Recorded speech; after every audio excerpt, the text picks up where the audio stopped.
My name is Sophie Stallman. It was March of 1943. I was 16 years old, going to the Sisters of Nazareth High School in Warsaw. In occupied Poland, Germans allowed only vocational schools to operate.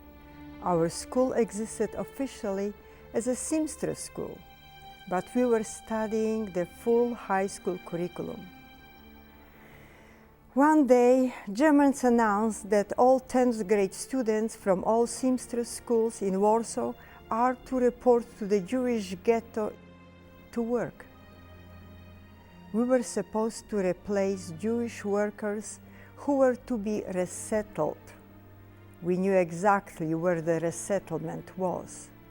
Recently, Oświęcim's crematoriums were sending more smoke than ever into the skies. I took a streetcar to the area in Warsaw I seldom have seen before.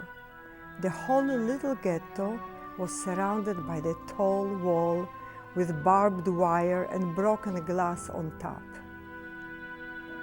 The moment I got out of the streetcar, across the street, I saw the gate connecting the walls. Uniformed Germans shouting noisily were everywhere. Everything looked gray and dirty.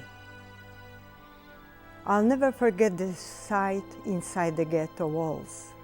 In the middle of the dirty, muddy street, there was a column of Jews lined up in orderly rows of 6 or 8 across. Everyone was holding a little bundle of precious possessions. Nazis did not have to hunt Jews through their houses. In their systematic manner, they printed a list of names, date, and time to report for transport, and the required group of Jews lined up quietly and orderly. I was assigned to a huge hall with some 200 or more girls from other schools. Piles of uniforms were rolled into our hall, and a young, beautiful Jewish woman distributed work among the tables, telling us what to do. The loud, uniformed Nazi supervisor, with a horse whip in his hand, kept walking in and out, shouting orders to our Jewish girl while hitting his boots with the whip. The Jewish woman was cringing every time he came close to her. We were given unfinished German uniforms to sew on them buttons and various military insignia. The fabric from which soldier uniforms were made was thick and stiff, and sewing it was very hard. But nobody complained. The Jewish girl was telling us what to do in a low, cultured tone of voice, never having to raise it. I was sitting at the edge of one table in the middle of the hall. Our Jewish lady most of the time was standing next to me when distributing the work or talking. With a day or two, there was a special understanding between the two of us. Her name was Helen, and before the war, she has been a fashion designer. Hence, Germans made her a slave laborer in a position of a factory foreman. She was probably in her late 20s. She had the most beautiful auburn hair, fine features, and she was so incredibly out of place with her gentle manners and cultural demeanor. Helen pointed at the uniforms on the table and told me that as soon as those workers who cut them used up all available fabric, they had to report for the transport. Workers who are sewing the uniforms now will have to go as soon as they will finish their work.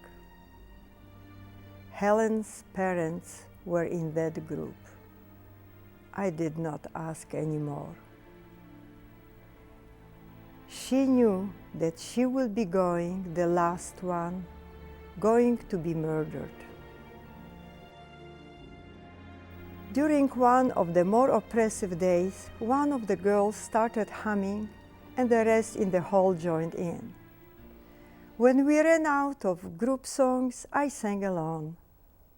I remember singing several versions of Ave Maria and other classical songs, which girls and Helen found very soothing.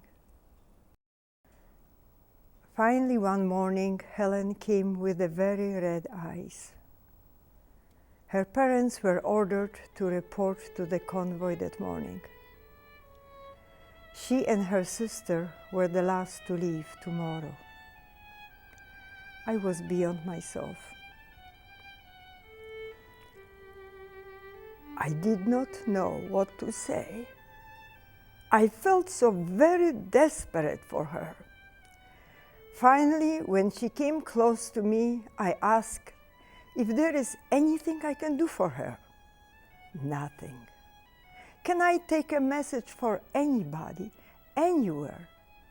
No. Maybe in America. I was almost pleading. No, there is nobody left. Can I do anything for you? Anything at all? I was desperate. After a while, she came back to me and said, "Yes, you can do one thing for me. Could you please sing once more the aria from Mignon?" I started singing. Connais-tu les pays? Les pays de fruits d'or and de roses vermeilles. Do you know that land with the golden fruit, the fragrant roses, and the sweet, soft breeze were the words I was singing?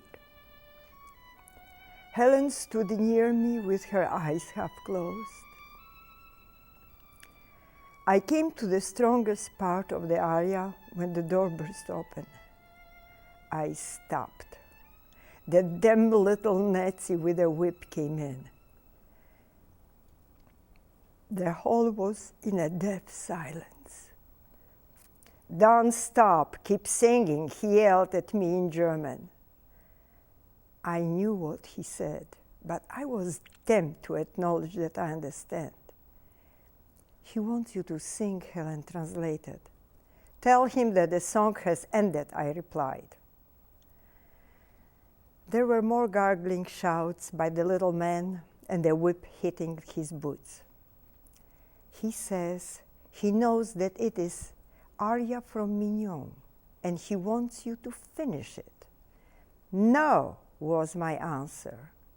It was sacrilegious for me to let that little sadistic turd of a man share Helen's last song. I was not afraid. I was angry and sad, and he was an insult to the dignity of Helen's coming death. He was getting mad and talked to her. She turned to me, this time with tears in her eyes. He says that if you won't sing, he will whip me in front of you. I took a deep breath and sang the most beautiful part of that aria.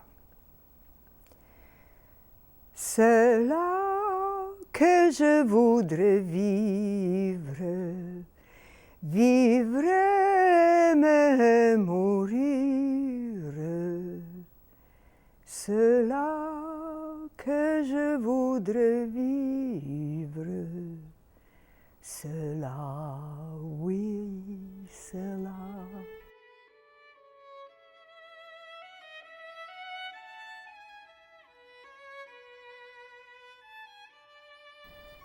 At home, I became ill.